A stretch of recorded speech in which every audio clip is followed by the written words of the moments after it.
कल हमने हमने समझा था कौन जीव रोगी होता है। आज समझेंगे कि कौन व्यक्ति ऐसा है जिसका पूरा जीवन निरोग, जिसको बीमारी आती नहीं, जिसको आज तक कोई परेशानी नहीं हुई, पूरा जीवन एकदम शांति से निकल गया। ऐसा कौन व्यक्ति था, उसने पूर्व में ऐसा क्या कार्य किया था जो इस रोग में निरोगी हुआ। आज इस बात को समझेंगे तो आज के बाद यहाँ पर बोल रहे हैं, जो पुरुष शरीर में ममता का त्याग कर तप और व्रत का पालन करते, जो यहाँ पर व्रत कर रहे हैं, यहाँ पर तपस्या कर रहे हैं, वे व्यक्ति पूर्व में निरोगी होते हैं। उपवास, एकादशन, अनेक प्रकार के व्रत, सूर्यकांड, 10 लक्षण, रोहिणी आदि अनेक प्रकार के जो व्रत हैं, उन व्रतों को जो व्यक्ति यहाँ पर तपता है, जो दुर्धर तपों को यहाँ पर तपता है, वे अगले भव में निरोगी काया को प्राप्त, निरोगी शरीर को प्राप्त करता है। जो यहाँ पर अपने शरीर पर ज्यादा राग करता है, अरे मैं एक दिन उपवास करूंगा दुर्ला हो जाऊंगा, अरे ऐसा हो जाऊंगा, मैं कैसे करूंगा, मुझसे तो रहा नहीं जाता, मैं तो रह नहीं सकता भूखा, मैं तो प्यासा रह नहीं सकता, ऐसा सोचकर जो व्यक्ति उपवास, एकादशन आदि नहीं करता है, तो आगे जाकर रोगी होता है। और जिसको ठीक है शरीर है, हम जितना इसका सुविधा देते हैं, इतना और सुविधा भोगी होते हैं। इस शरीर में ऐसे ही, शरीर को नौकर की संज्ञा दी, नौकर। आप कर्मचारी को, आपके यहाँ कर्मचारी सर्वेंट है, आप जितनी उसको ज्यादा सुविधा देते जाओगे उतना और सुविधा होगी होते हैं। उससे फिर काम करने में आलस आएगा।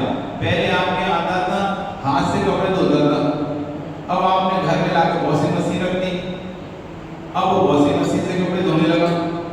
अब तो जिस दिन वॉशिंग मशीन खराब हो जाए, कपड़े पड़े रहे तो वो धोएगा नहीं, क्या सर वॉशिंग मशीन सही करवाओ, हम कैसे कपड़े धोएंगे? क्योंकि उसको आदत पड़ गई, उसकी सुविधा दी ना आपने। जब नहीं थी तो क्या करता था, रोज धोता था, रोज साफ करता था कपड़े। लेकिन जब से आपने घर में वॉशिंग मशीन, तुमने दया करके कि चलो यार वो बहुत कपड़े रहते हैं, ये कब तक धोता रहेगा, ये वॉशिंग मशीन लाते रहे तो उसमें धोता रहेगा, ठीक है चलता रहेगा, तो आप एक वॉशिंग मशीन ला दी। अब वॉशिंग मशीन जिस दिन खराब हो जाए तो कपड़े तो पड़े रहेंगे आपके, धुलेंगे, उससे मुझे धोएगा नहीं, वॉशिंग मशीन खराब, हम कैसे? तो हाथ से धोते ना, हाथ से नहीं धो पाएंगे। क्यों? क्योंकि हमने उस व्यक्ति को सुविधाभोगी बना दिया। हम जैसे जैसे सुविधाएं बढ़ाते चले जाते हैं, फिर व्यक्ति काम करना बंद बिल्कुल आप देखो, आप घरों में जितने भी आप कर्मचारी पहले के देखो, आप जब सुविधा नहीं देते थे तब कैसे चलता था, जब सुविधा नहीं गई उसके बाद एक गिलास उठा के रखने में परेशानी होती है, परेशानी होती है। पहले वही व्यक्ति काम करता था दुकान में, आपके वर्ष हो गए काम करते, छोटे मोटे सब काम झाड़ू पोछा सब लगा लेता था, धरी सब कर लेता था, लेकिन जब से आपने झाड़ू पोछा वाला और लगा लिया, इससे कितना काम लेंगे, झाड़ू पोछा वाला अलग लगा दो और एक सफाई करने वाला अलग से अलग। अब जिस दिन को नहीं आता तो बाबूजी बना बैठे थे, मेरा काम थोड़ा ही, पहले तो रोज करता था, अब क्यों नहीं, अरे मेरा काम थोड़ा है, मैं तो ये थोड़ा करूंगा, मैं पहले सब कर सकता था, अब क्यों नहीं करेगा, क्योंकि तुमने सुविधा दी। इसी शरीर को जितनी सुविधा देते हैं ये फिर शरीर काम नहीं करता। यदि हम इसको एसी की सुविधा देते फिर इसे पंखा चाहिए करते, एसी चाहिए, कहीं भी जाएगा तो एसी चाहिए। पहले पंखा में रहते था तो भैया हम बाहर जाकर कूलर वाला देख ले रहे, इतना ही था, क्योंकि पंखा से कूलर पे आता था, ठीक है। जिससे एसी वाला रूप दिया है, अब तो जब कूलर वाला भी चाहिए, पंखा वाले एसी वाले रूप होना चाहिए। पहले तो क्या आग लोग चला बैठे रात, लाइट भी नहीं थी तो हाथ के पंखा चला चला के सो जाते थे, जग जाते थे। लेकिन अब तो बिना लाइट के नहीं, भले तुम इन्वर्टर लगाओ, जनरेटर लगाओ, कुछ लगाओ, लेकिन लाइट होना।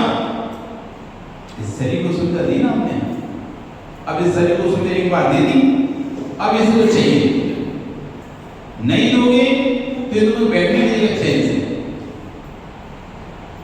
ये बैठने नहीं देगा तुमको चैन से। तुमने एक बार दे दी ना उसे, अब दो, अब रोज दो। इस शरीर की स्थिति, तो जो व्यक्ति शरीर पर ममता नहीं रखता, इसको अपना नौकर समझता है, मैं जैसा कहूंगा वैसा तुम्हें चलना है, तुम्हारे हिसाब से मैं नहीं चलूंगा, तुम मालिक नहीं हो, तुम नौकर हो मेरे।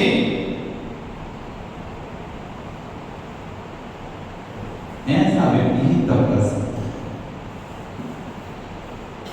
जिस शरीर को नौकर समझेगा वही व्यक्ति तपस्या कर सकता है। आप अपने, जब आप उस व्यक्ति को आप अपना कर्मचारी समझते हैं, सर्वेंट समझते हैं, तभी आप उसको डांट पाते हैं, उसको बोल पाते हैं। तो अपना मालिक समझो से तो उससे बोल पाओगे, उससे डांट नहीं पाते तो फिर ऐसी शरीर हमारा सेवक है, सेवक है मेरा, मैं जैसे कहूंगा वैसे तुझे चलना है। एक टाइम खाने के लिए रोएगा शरीर, तकलीफ करेगा, लेकिन तुम कह दो नहीं, मिलना है एक टाइम, अब तुम्हें रहना है तो रहो, नहीं रहना तो मत रहो। देखो आप शरीर एक ही बार क्यों नहीं होता तो दूसरी बार खाने का भाव नहीं, क्यों नहीं होता बार बार पानी पीने का भाव। जैसा हाड़ मांस का शरीर आपका है, वैसे तो हाड़ मांस का शरीर इनका है। जिस काल में तुमने जन्म लिया है उसी काल में तो उन्होंने जन्म लिया है। जैसे तुम रहते थे वैसे तो वो रहते थे, फिर अंतर क्या हो गया? कोई अलग से कोई जादुई शक्ति कोई थोड़ा डाल दी गई इनके अंदर स्पेशल, ये तो स्पेशल आया तो इसको अलग से शक्ति दी है, तुम्हें स्पेशल की है, इसमें सब वो पावर अंदर से आ गई। नहीं, जो तकलीफ तुमको होती है वही तकलीफ उनको होती है, लेकिन फिर भी तुमको भाव नहीं आता। वो शरीर कहते नहीं मुझे खाना चाहिए, दूसरी टांग मुझे खाना चाहिए, शरीर बोलते नहीं है। उसको पता है कि एक ही बार देंगे, एक ही बार देंगे, दूसरी बार देने का सवाल ही नहीं है पैदा, तो दूसरी बार मांगता ही नहीं। और आपके शरीर को पता है कि दूसरी बार देगा देगा तो जैसे समय होता है 5 बजता है 4 बजता है, भूख लगती है, खाना दो खाना दो, 5 बजता है भूख लगती, खाना दो खाना दो, खाना चाहिए खाना चाहिए खाना चाहिए, अंदर से बेचैनी होने लगती है, खाना नहीं खाया हमने, आज हमने खाना नहीं खा पाया, रात हो गई, मान लो आपका रात में त्याग था और कहीं से आने में लेट हो गए, और लेट हो गए तो पूरे समय लगता है आज मैं खाना नहीं खाया, आज मैं खाना नहीं खाया, मैं खाना नहीं खाया। अब चलो शाम को फरारी करेंगे, मिठाई खा लेंगे, नमकीन खा लेंगे, ड्राई फ्रूट खा लेंगे, काजू किशमिश खा लेंगे, दूध पी लेंगे, फल खा लेंगे। मतलब मन बहुत बातें कहता है, तो शरीर को तो चाहिए ना, शरीर को तो चाहिए। तो कह रहा खाना नहीं खाया तुमने, ये लाओ काजू लेके आओ, किशमिश लेके आओ, अच्छी वाली मिठाई लेके आओ, चिप्स विप्स ले आओ, बढ़िया दूध ले आओ एक गिलास भर के। तो क्या खाना नहीं खाया ना, तुमने खिलाना नहीं है, तो खाना नहीं खिलाया, खाने से ज्यादा डैडी होते हमें खाना नहीं खिलाया तुमने, क्योंकि आप उसके नौकर हैं।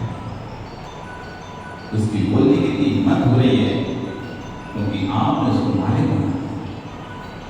नहीं मतलब नहीं, नहीं मिलेगा, नहीं मिलेगा। एक दिन चिल्लाएगा, एक दिन खुशी बोलेगा, दूसरे दिन बोलेगा, तीन दिन समझ जाएगा कि ये तो देने वाले नहीं, ये तो देने वाले नहीं है। मत मांगो, मत मांगो इनसे। आप मानसिकता बना लो, एक हार उपवास करेंगे, एक हार उपवास करेंगे, एक हार उपवास करेंगे। इस शरीर जिस दिन उपवास करो उस दिन भोजन नहीं करो। जिस दिन तुम उपवास करोगे, शुरू के एक दिन दो दिन लगेगा, अरे भूख लग रही, भूख लग रही, भूख लग रही, लेकिन वैसा ही मेंटलिटी हो जाएगी आपकी, आज उपवास है भूख नहीं लगेगी, जिस दिन हार है उस दिन भूख लगेगी, जिस दिन उपवास है फिर भूख नहीं लगेगी, जिस दिन हार है फिर भूख लगेगी। ऑटोमेटिक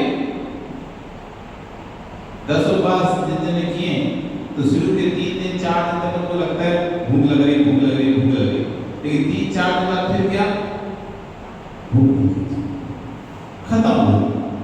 शरीर को पता चलेगा कि देने वाले नहीं है। अब जब देने वाले नहीं तो मांगो क्यों? ये मन हमारा जो है वो उस तरह से ढल जाता है तुरंत ही कि अभी तो 10 दिन अब मिलने वाला नहीं है, 3 दिन बाद 4 दिन अपने आप क्रिया शांत हो जाती है भोजन की, आदमी को खाने की इच्छा नहीं होती। जबरदस्ती जब भी वो उपवास तोड़ता है तो जबरदस्ती खाता है, जबरदस्ती 10 दिन बाद शुरू में उसको 2-3 दिन तो खाने की इच्छा नहीं होती, क्योंकि उसको मन को तो हैबिट हो गई है नहीं खाने की। अब तो जैसे खवाते तो थोड़ा सा खा लेता है, फिर थोड़ा सा खा लेता है, फिर धीरे धीरे उसको लगती है हाँ मैं भाई खाना चाहिए, फिर खाना शुरू करता है, फिर क्रिया फिर तो आज वैसी बाप पे जो चलती है वैसे भी क्रिया चालू है। तो जो व्यक्ति जितना अधिक महत्व शरीर से रखेगा, मैं देखो 2 लाख हो गया, मैंने तेरे पास भी 2 लाख हो जाऊंगा, मेरी शक्ति क्षीण हो जाएगी, मेरे अंदर कुछ बचेगा नहीं, मैं कैसे क्या करूंगा, ऐसा बहुत भाव करे वाले व्यक्ति वो कभी भी तपस्या नहीं कर सकता, नहीं करता। आप तो डरो, इतना विश्वास रखो, आयु कल है तुम्हारा तो तुम्हें कोई नहीं मार पाएगा, कितनी भी उपास करो, डरते किस बात को। और कभी भी उपवास करने से कोई बीमार नहीं होता, जो भी बीमार होता है खाने से होता है, खाने से बीमार होते हैं, उपवास करने से बीमार नहीं होते। उपवास करने तो व्यक्ति बिल्कुल उल्टा स्वस्थ होता है। शरीर में जितना भी अतिरिक्त चर्बी है, अतिरिक्त फैट है, अतिरिक्त जो भी वसा है, वो सब उपवास के समय में बॉडी उससे खींच लेती है। अब रोज भोजन करते हो जाता है, जम जाता है, और यूज नहीं हो रहा, स्टोर होता जा रहा है, यूज नहीं हो रहा, स्टोर होता जा रहा है। जब उपवास करते हैं जो स्टोरेज है उससे सारी एनर्जी शरीर खींचता है, तो शरीर फिट रहता है, स्वस्थ रहता है। डॉक्टरों ने बोला कि कम से कम 7 दिन भी उपवास करो, जिससे शरीर स्वस्थ रहे, शरीर को एक दिन रेस्ट मिले, जो पाचन क्रिया है ना उसको एक दिन रेस्ट मिलेगा, तो जो पुराना इकट्ठा है, जो मल इकट्ठा हो गया पुराना, उसमें से खींचेगा और आपका भार साफ हो जाएगा, पेट साफ हो जाएगा। क्योंकि आप रोज 2 बार खाते हो, 3 बार खाते हो, 3 बार खाते हो, रात में खाते हो, पता नहीं कब कब खाते हो, तो पाचन शक्ति ठीक नहीं रहती आपको। एक बार खाओ तो कम से कम उस खाने को बचाने के 24 घंटे मिलते हैं। एक बार खाना खाओगे आप रोज तो क्या 24 घंटे मिलेंगे उसको बचने के लिए, अगले दिन तक के लिए। लेकिन आप सुबह भी नाश्ता चाहिए, चाय चाहिए, फिर खाना चाहिए, फिर लंच चाहिए, डिनर चाहिए, बीच में ब्रेकफास्ट चाहिए, और फिर आखिर में रात में चाहिए कुछ चबाने करने, तो सुबह से लेकर शाम तक आप समय नहीं देते उसको पचने, उसके ऊपर डालता चला जाता है, डालता प्रेशर है पचने, और नया आ गया, अब वो काम तो हाथ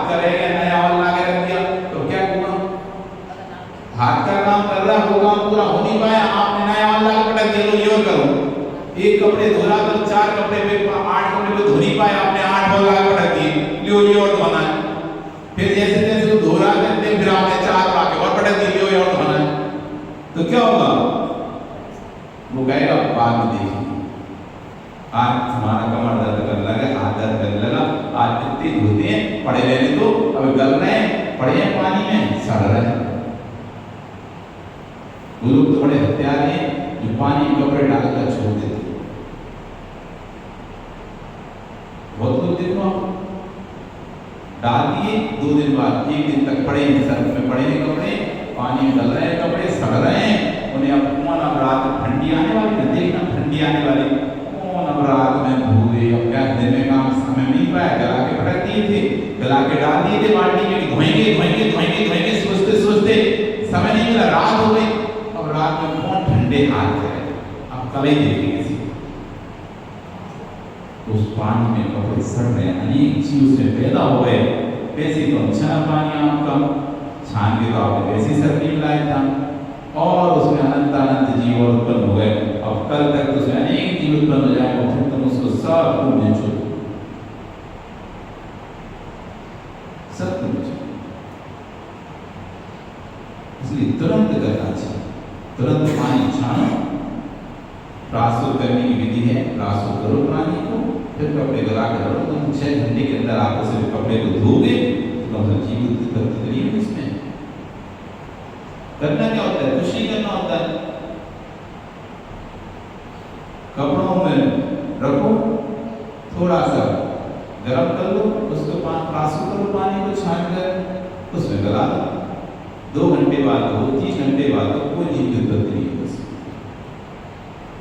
आराम से आप उसको कपड़ा आपका धुल भी जाएगा, धुल भी जाएगा, और उसके बाद उस पानी को ले जाकर छत पर या कहीं पर छत का पानी फेंक दो, जिससे नाली में नहीं जाएगा, नाली में नहीं जाएगा तो अनेक जीव भी नहीं बनेंगे। इधर से भी हिंसा बची, उधर से भी हिंसा बची। आपने प्रासूत पानी में गलाया तो वैसे ही कपड़ा गंदा था, तो प्रासूत में गलाने से जल्दी खुल गया उसका मैल, तो जल्दी साफ भी हो गया, तो वहां भी जीव की उत्पत्ति नहीं हो पाई। ठंडे पानी में करते, छान कर भी करते ठंडे पानी में, फिर जीव पड़ने लगते उसके अंदर। तो आपने प्रासूत पानी किया तो 6 घंटे की मर्यादा थी, इधर मर्यादा का काम हो गया, इधर कपड़ा निकल गया, और उस सर्प को जितना करा धो धा के और ऊपर छत के ऊपर आपने फैला दिया, तो नाली में नहीं डाला, तो अनंत अनंत जीव मरने से बचे। कुछ नहीं, थोड़ा सा प्रमाद हम कम करेंगे तो कई जीवों की रक्षा कर सकते हो, कई जीवों की, अनंत अनंत जीवों की रक्षा कर सकते हो। नहीं कोई पानी चाहो आप सर का नाली में डाल दो सीधा, तो आपकी नाली से बहते बहते वो जो बाहर की नाली उसमें तो कितने जीव बिलवल आते हैं, साफ ही नहीं होती वो तो कभी। अनंत अनंत सैकड़ों बड़े बड़े बीज ऐसे बड़े बड़े जीव बिलवल आते उसमें, तो जब वो पानी जाता है उसमें तो सब चटर चटर चटर चटर चटर मर जाते हैं। बहुत जीव है, देखो अनंत जीव है, संख्या जीव बुलाते। कभी रोड पे गोबर वगैरह पड़ा हो और उसमें देखना एक आदमी का हो जाए तो ऐसी कितनी सारी दुनिया हो जाती है, जैसे उसमें हो जाती है मल में, इतनी ऐसी नाली का जो मल है भरा हुआ उसमें भी अंदर अंदर हो जाता है जीव। विवेक हमारा, हम कैसे जीवों की रक्षा कर सकते हैं? और विवेक उसी को होगा जिसको पाप से डर होगा,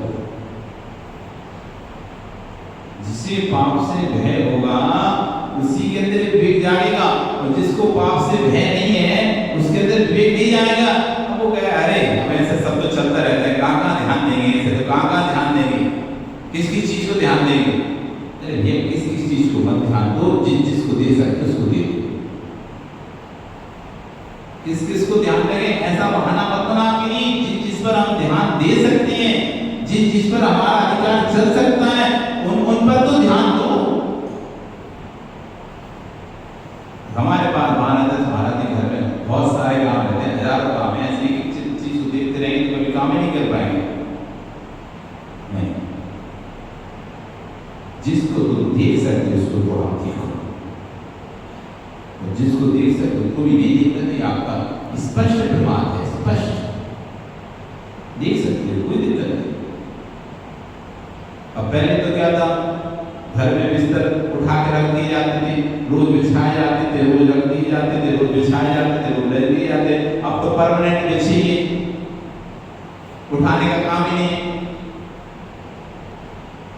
पहले तो परमानेंट रहती नहीं था कुछ, जहां पर सोना है वहां पर रोज बिस्तर बिस्तर था, रोज बिस्तर उठाकर सुबह होती थी, सब झटपट कर वापस रख दिए जाते थे। रात की शाम हुई फिर पुराने निकाले जाते थे, देख कर फिर बिछा दिया जाता था। लेकिन अब तो परमानेंट बेड है ना, परमानेंट बिछा हुआ है। अब उसके नीचे कीड़ा आ जाए, जीव आ जाए, चादर के नीचे, बेडशीट के नीचे तो पता ही नहीं है, तकिया के नीचे कोई छुपकली घुस जाए, कोई कॉकरोच चला जाए, ये तो नॉर्मल चीज है ना, ये तो सबके घर में होती है। ऐसा नहीं समझना कि सांप है तो हमारे घर में सांप है, ठीक है सांप नहीं आ सकता, लेकिन छुपकली और कॉकरोच ये तो नॉर्मल है, कभी भी किसी घर में भी आ सकते हैं और आते ही हैं। कोई भी तकिया के नीचे जाके छुप सकता है, उनको तो छुपने की जगह चाहिए ना, चादर के नीचे सो सकता है, बेडशीट के नीचे छुप सकता है। तो कभी हम जब जाएं सोने तो एक बार चादर उठा के देखें, तकिया उठा के देख लें, क्या पता जिसके नीचे हम सिर रखने वाले हैं उसी के नीचे जीव हो, या तो उसका घात हो जाएगा, तो हो सकता है हमारा भी घात हो सकता है, उसका भी घात हो सकता है। हमने सिर रखा, वो जस्ट उसी के नीचे आ गया और उसका चेहरा ही आ गया, वो खा गया तो वो तो मर गया।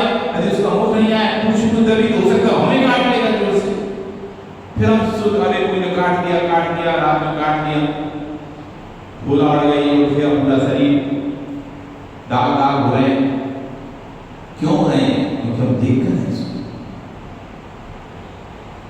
आप देखकर सोते, झटका कर सोते तो मकड़ी आकर गिर गई थी उस पर और तुम सीधे आके धमन से सो गए, तो मकड़ी आपके शरीर से मिल गई, तो उसके जहर से आपका पूरा शरीर भूले पड़ गए।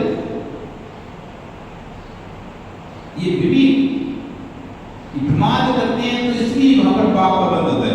वही काम एक बार तो करना है, सोने से पहले एक बार अपने चादर को उठाकर देख लो जिसके ऊपर हम सो रहे हैं, एक बार तकिए को उठा के देख लो जिसके ऊपर सो रहे हैं, एक बार उस कम्बल को जिसको ओढ़ रहे हैं उसको झटका के देख लो कि उसके अंदर कोई है तो नहीं है। एक सब नौकर ने तो बिछा के रख दिया, लेकिन आपका वो तो चला गया बिछा के, उसके बाद भी तो बहुत समय निकल चुका है ना, कोई भी जीव आपको उसके अंदर घुस सकता है। अरे लोग कई तो ऐसे मरे, वो आए सीधा जाना था तो सीधा जूते में रखा पैर और उसमें बैठा था सांप। ऐसी जगह देखते सांप निकले बरसात में निकला और देखा था जूता रखा था, उसमें जाके सांप अंदर जाके बैठ गया। वो एक व्यक्ति चला, उसने सीधा जाके पैर जूते में, क्या करते हो आप जूते में सीधा डालते ना पैर, कभी ऐसे देखते हो झटका के अंदर कुछ है तो नहीं है, वो डाल दिया सीधा पैर, सामने भी कट 10 डेली की चीजें।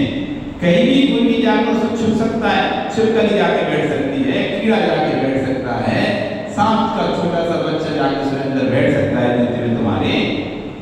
तो आप भी अपने बच्चों को तैयार करते स्कूल के लिए करते हो, किसी भी कार्य के लिए तैयार करते, एक बार देख लिया करो इसके अंदर कुछ है तो नहीं, क्योंकि वो तो छूट गया है, रात भर में पड़ा हुआ है, चीज पड़ी है, बाहर पड़ी है, अलग ही पड़ा है, तो कुछ भी जाकर उसके अंदर बैठ सकता है।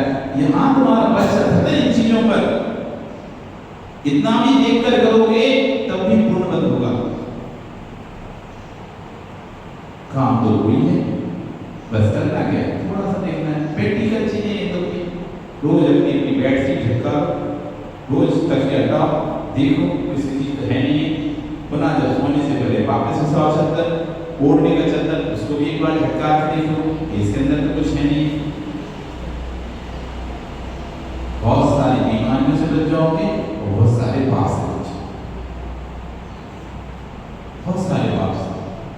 कोई भी चीज चालू करते हो आप, चक्की चालू करते हो, यदि घर में चक्की है एक बार उसको खोल के देखो, आज चालू कर रहे हैं, कोई अंदर छिपकली तो नहीं जाके घुस गई, कोई गड्ढा तो उसके अंदर जाने का रहता है, कोई चूहिया तो जाके नहीं उसके अंदर जाके बैठ गई, क्योंकि ये ऐसे स्थान ढूंढती है कहीं भी सुरक्षित स्थान जहाँ कहीं कोई ना देखे। एक बार आज किसी घटना बता रहे कि एक व्यक्ति ने अपनी घर की मक्सी चलाई, आटा डाल के, वो गेहूं डाल के, और उसमें से खून निकला। उसके अंदर एक चूहिया अपने बच्चों के साथ बैठ गई थी। जैसे चलाया खून की धब्बा है निकल गया।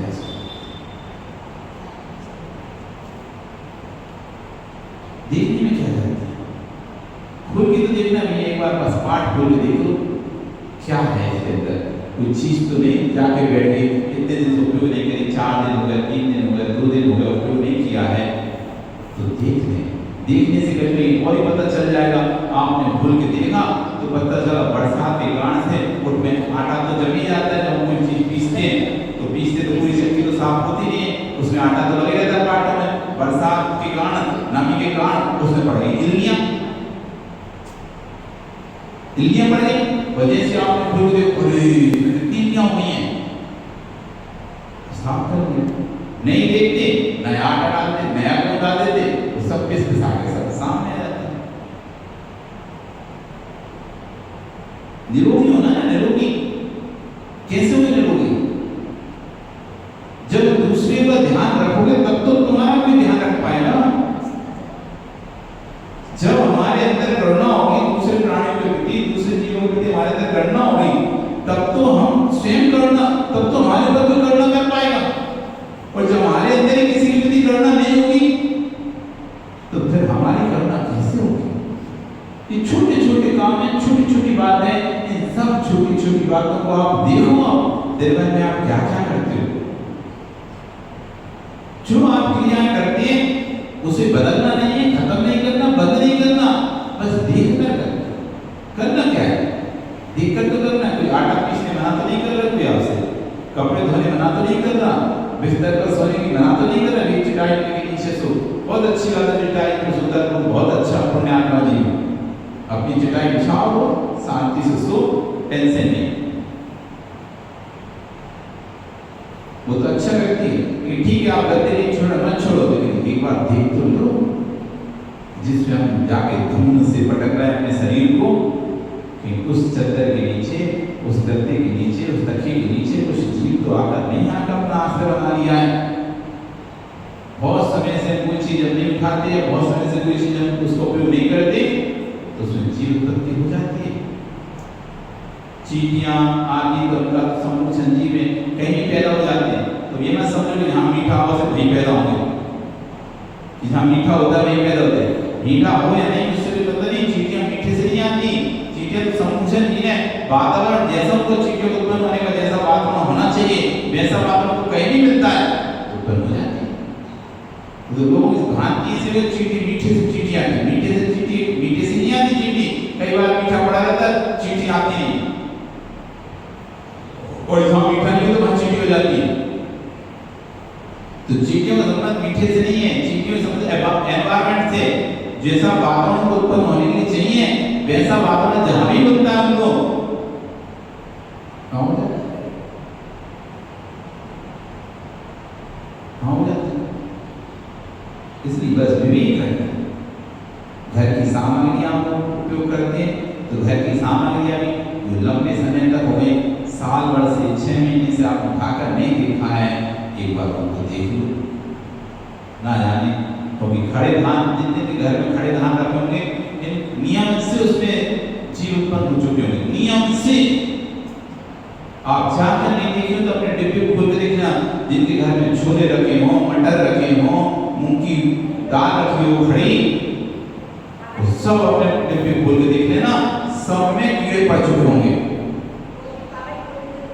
सब में कीड़े पड़ चुके, सब में। इसलिए बरसात में के पहले ही चीजें हटा देनी चाहिए। जब बरसात आती ना उसके पहले ही सारे खड़े धान उपयोग करके हटा देना चाहिए कि अभी 4 महीने खड़े धान नहीं रखेंगे, क्योंकि खड़े धान में जो छोले हैं ऐसे बारीक कट रहते हैं, दिखता नहीं तुमको, लेकिन जैसे ही फोड़ोगे तो उसके अंदर इल्लियां निकलेंगी, ऐसे बिलबिलाती हुई इल्लियां। इसलिए कभी किसी के घर में जाओ ना, कोई बारात में जाओ, तो अगर शादी ब्याह में किसी पार्टी में जाओ ना, तो कभी खड़े धान वाला सामान नहीं खाओ। वो तो और वो तो महान सीधा उधर देखना कुछ नहीं है, डाल देना। एक बार क्या हुआ, क्लास 10th में थी, 12th की क्लास थी या फर्स्ट ईयर में थे, तो एक दोस्त हमारा यादव, तो कॉलेज के बगल में हॉस्टल था, यादव हॉस्टल था। तो अब रात सोचे थे सुबह पेपर है तो आज रात भर इसी के यहाँ पढ़ते हैं, तो उसके यहाँ जाके रात भर हम पढ़े। सुबह पेपर वगैरह थी, पेपर देने के बाद भूख लगने लगी, अब रात भर पढ़ना पेपर देना, तो पेपर अच्छा चला जाए तो उसको भूख ज़्यादा लगने लगती, चलो टेंशन फ्री आवाज के ऊपर पढ़ गए। तो उससे कुछ है खाने, तो बोला अभी बना दे रहे, चावल बना दे रहे तुम्हारे, बनाओ चावल। तो हम आप बैठे थे, उसने एक लड़के को 10 रुपए दिए, वो चावल लेके आ गया, वो चावल लेके आया और उसने इधर रखा अपने स्टोव पर, नीतन स्टोव की बत्ती जलाई। हॉस्टल में कैसे रहते हैं, वहाँ पर क्या मिल रहा है, बत्ती जलाई, पानी रखा गर्म करने, उसमें से निकाल के वो पानी इधर उबल रहा था। वो बच्चा जब तक चावल लेके आया और उसने थैली ली और ऐसे थैली डाल दी उसमें, चावल डाल दी उसने। अब हमारे सामने डाली उसने चावल खाई, हमने क्या देखा भी नहीं चावल में क्या था क्या नहीं था, और तुमने तो ऐसी थैली डाल दी। और थोड़ी देर बाद वो थैली पानी में गई और उबली, तो जितने भी तिरुला थे वे सब ऊपर आ गए, तैरने लगे। मतलब तो बोले रहते ना, तो जैसे पानी डालते हैं तो सारे जीव क्या होता है ऊपर पानी में तैरने लगते। जैसे उसको देखा हमने, भैया ये क्या है, कुछ नहीं हटा देंगे ना इनको, उन्हें क्या, अरे कुछ नहीं पानी है। तो उसने कटोरी भरा और जो था वो तैर रहे सब पैस दिया फेंक दिया, मुझे नहीं खाना भैया, मैं नहीं खाना तुम्हारे। ऐसा करते हो बिना देखे सब कुछ तुमने बात नहीं सुनी। अब बाजार में जो खाता है वो ऐसे ही खाता है, उन्हें थोड़ा मतलब है। और तुम्हें भी कही जिसमें वो लाए छोले सीधे लाकर उन्होंने डाले गर्म पानी में, उबले, ऊपर से डाला बढ़िया ग्रेवी मसाला, तैयार, खाओ सब इल्ली किल्ली सब खाओ सा, और गौ सा खाए। कौन सा खाए, हम वेजिटेरियन, तो इल्ली किल्ली सब खा गए। तो कितना भी देखने के बाद, बरसात के मौसम में कितना भी देख लो, तब भी खड़े धान में 2-4 इल्ली रह जाएंगी।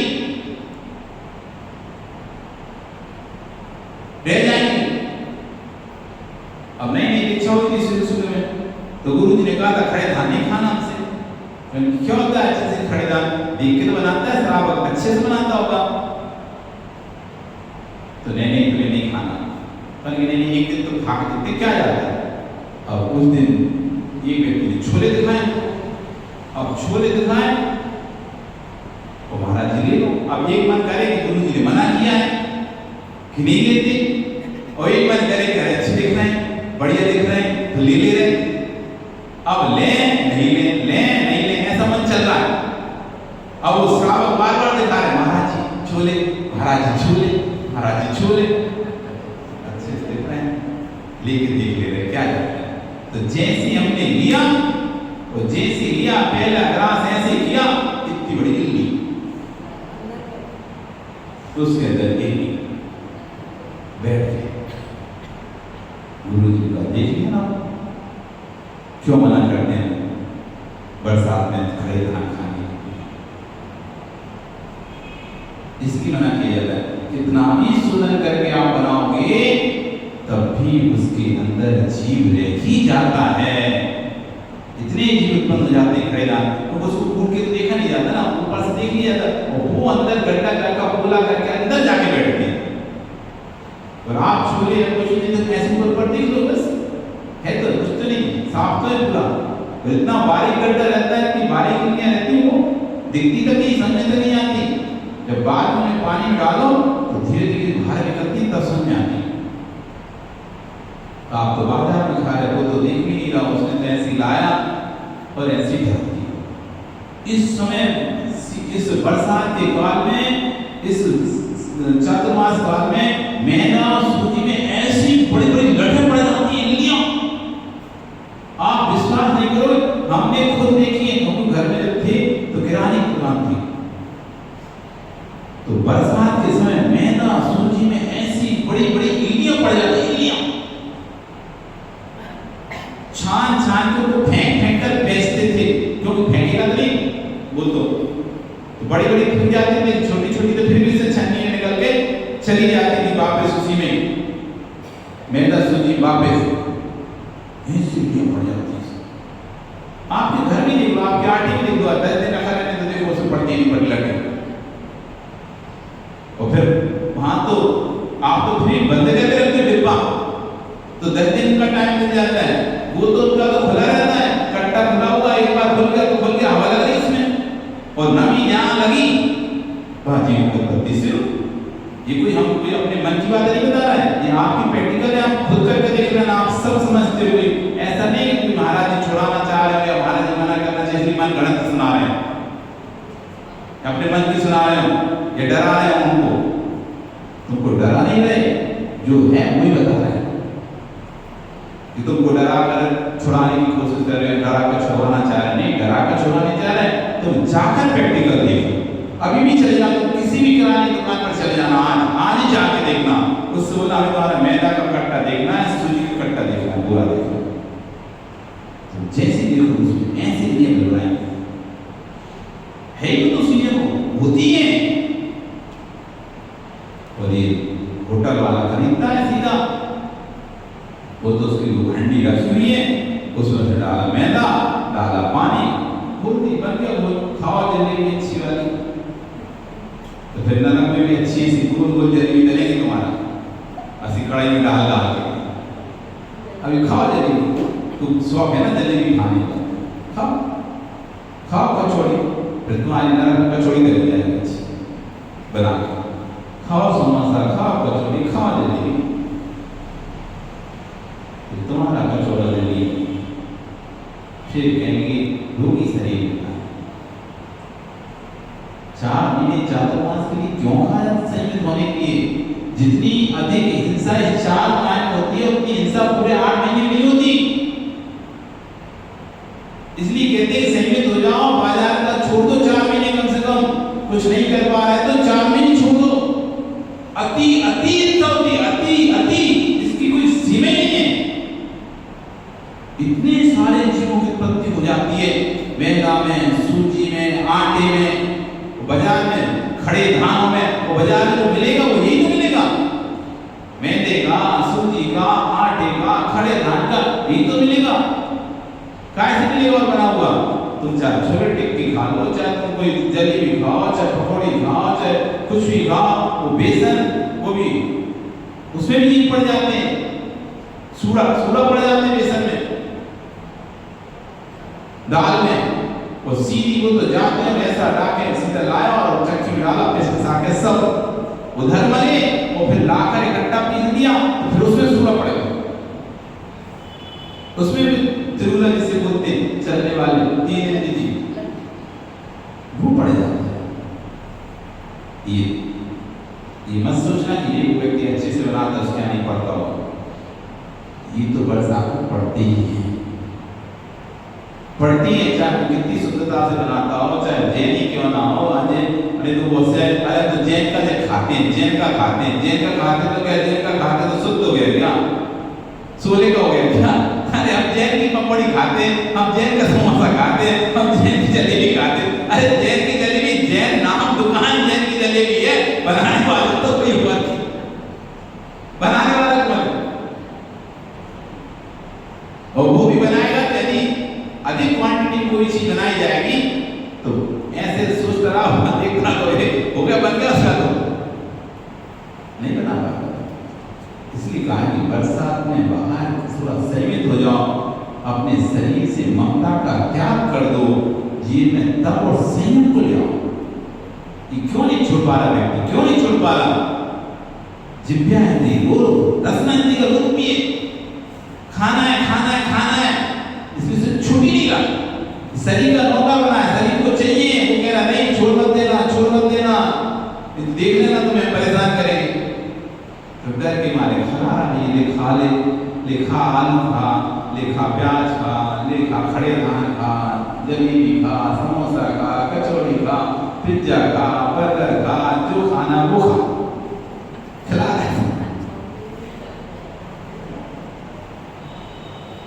क्या है लालू नहीं है क्या सर? बताओ झूठ गलत बोल रहे हैं तो हम नहीं बोलते झूठ सही बोल रहे हैं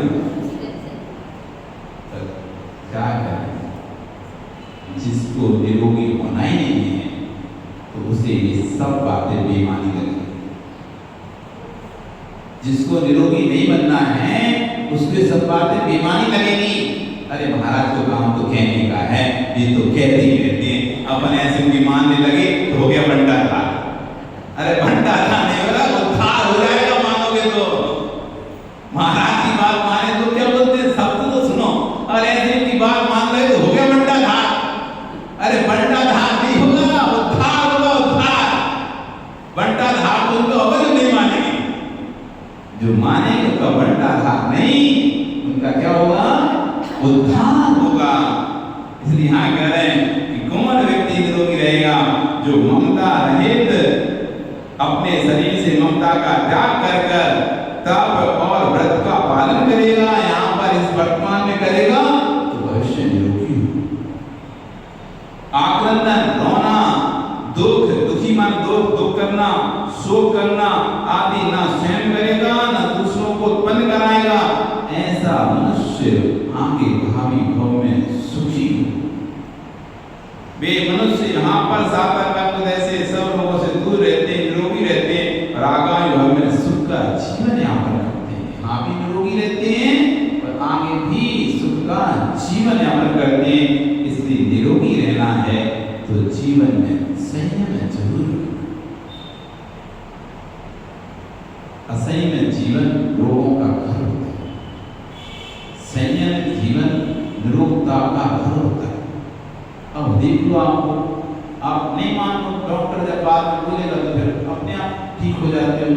फिर तो भैया घी नहीं खाएंगे, सूखी रोटी खा रहे हैं, बिना घी की रोटी खा रहे हैं, बिना बघार की खा रहे हैं। अब होटल को तो देखते नहीं है, बाजार में तो खाते नहीं है, तो डॉक्टर ने बोल दिया है भैया शुगर ये हो गया है, शुगर हो गई है, हार्ट कोलेस्ट्रॉल बढ़ रहा है, तो घी नहीं खाना। बाजार में तो घी तेल नहीं मिलेगा, फिर बाजार में खाना बंद कर दिया, शुगर मिठाई भी खाना बंद कर दी। अब कर शुगर तो वही खा रहे हैं। अब फिर कहेंगे हम तो कितने सही में थे, हम तो कुछ खाते नहीं है, एक रोटी खाते हैं, वो भी रूखी खाते हैं, बिना घी के। अरे खाओगे नहीं करोगे तो क्या करोगे? जब गुरु समझा रहे तब तो कह रहे थे बंटा धार हो जाएगा, बंटा धार हो जाएगा। अब करो बंटा धार, तब उद्धार करने का समय नहीं था। अब करो बंटा धार, मानो डॉक्टर की दवाई अलग खाओ, डॉक्टर को पैसा दो, दवाई में पैसा खर्चा करो, तो सामने भोग रहे देखते रहो, वो खा रहा है पकौड़ी, वो खा रहा है ये, तुम देख रहे भैया में दाल सूखी रोटी दे दो बिना घी की, हम कोई खा के नहीं, फूली हुई सब्जी दे दो, कोई दाल बसी रहे, उतनी सब दाल और उतनी लौकी और रोटी बसी खाओ, यही है तुम्हारे भाग में। अब देखते रहो दूसरों, देखते रहो वो खा रहा है अच्छे अच्छे पकवान मना बना के, फिर तुम कहो बेटा खा ले बाद में तुझे भी ऐसे खाना पड़ेगा। हम भी तेरे जैसे मानते नहीं थे, खाते थे, मानते नहीं थे, तो बाद में मानना पड़ा। तू भी मत मान, बाद में तुझे भी मानना पड़ा। आज एक तो कल जाओ बेटा, आओ भी धर्माणी की शरण में आना ही पड़ेगा। कितना भी भटक लो, कितना भी कुछ कर लो, लेकिन आना आपको धर्माणी की शरण में ही पड़ेगा। डॉक्टर भी आखिरी कह देगा भैया तो भगवान से उम्मीद करो, आप भी बचा सकते हैं। कुछ चमत्कार करते हैं, अब तो भगवान है, तुम्हें भगवान बोले भगवान बचा लो, भगवान बचा लो। डॉक्टर क्या कहते हैं, अब तो ये कोई भगवान ही कोई मतलब कोई चमत्कार ही हो जाए, भगवान ही कुछ कर दे तो ठीक है, तो हम तो नहीं कर सकते। फिर आते हैं भगवान है आप में, भगवान बचा लो, भगवान बचा लो। अब क्या बचा लो, बचा रहे थे तब तुमने कहा था बंटा धार कर रहे हैं हमारा, अब बंटा धार होगा तो बचा लो। इसलिए बंटा धार ना हो और उद्धार हो तो संयमित हो जाओ। इस थोड़ा सा राग खत्म कर दो अपने शरीर से, ममता खत्म कर दो शरीर से, कुछ नहीं होगा। तुम नहीं खाओगे तो कुछ नहीं, शरीर वैसा मान जाएगा। तुम जैसे से मानोगे कि वैसा मान, बस बनाने की देर है। एक बार बनाने की कोशिश करो कि आज का नहीं खाएंगे, आलू प्याज नहीं खाएंगे, जो सभी दिन समय चतुर्मास दीपावली आने में भी 1 महीना बाकी, 1 महीना भी बाकी, चिंता नहीं करो। अंत भला तो सब भला, जब जागो तभी सवेरा। ठीक है, हम 3 महीने तक संयमित नहीं हो पाए, ये दीपावली का 1 महीना आ रहा है, 1 महीने में हम बिल्कुल ऐसे संयमित रहेंगे कि नहीं खाएंगे किसी तरह का बाजार का, नहीं खाएंगे कोई आलू प्याज अवक्ष। 1 महीने संयम को ही जीवन है। ऐसा मत सोचना जब तो निकल गए 3 महीने से तो आप क्या क्या करेंगे, अब तो निकल गए पूरा महीने, चतुर्मासी निकले, 1 महीने में क्या क्या करना है? अरे 1 महीने में क्या करोगे तुम, क्या क्या करना, 1 महीने के लिए भी कर लोगे और उसी में यदि आयु बंध का काल आ गया तो तुम्हारी देह आयु का बंध हो जाए। तो आयु बंध पता नहीं कब आ सकता है, वो उसी 1 महीने के दौरान पीरियड में आयु बंध आ गया तो पता नहीं वो देव गति बंधन उच्च जाति की देह बचाओ। आखिरी आपकी खरीदी लॉटरी में निकल जाती है कभी, क्यों? बिल्कुल आखिरी में बंद होते होते व्यक्ति की जबरदस्ती पकड़ा दिया किसी ने, नहीं तो लेना ही पड़ेगा, लेने और जबरदस्ती आखिरी पकड़ाई थी और वही आखिरी करोड़ रुपये की लॉटरी में कर दिया। लो मजे आ गए, फिर कहोगे वो तो ले लिया, अच्छा करा, और वो दिन नहीं लेते, जबरदस्ती नहीं देते तो आज 1 करोड़ कहाँ से मिलते? कुछ चीज चाहिए जबरदस्ती भी लेना पड़ती, ठीक है ना? आपका समय करते रहोगे पर्याय तो बना, तो हम चर्चा करेंगे कि कौन व्यक्ति सुंदर रूप को प्राप्त करता है। सबको सुंदर रूप चाहिए, कौन को चाहिए? बस सबको सुंदर होना ना, तो ऐसा कौन सा काम करें जिसकी सुंदर रूप हो जाए, ऐसा कल हमें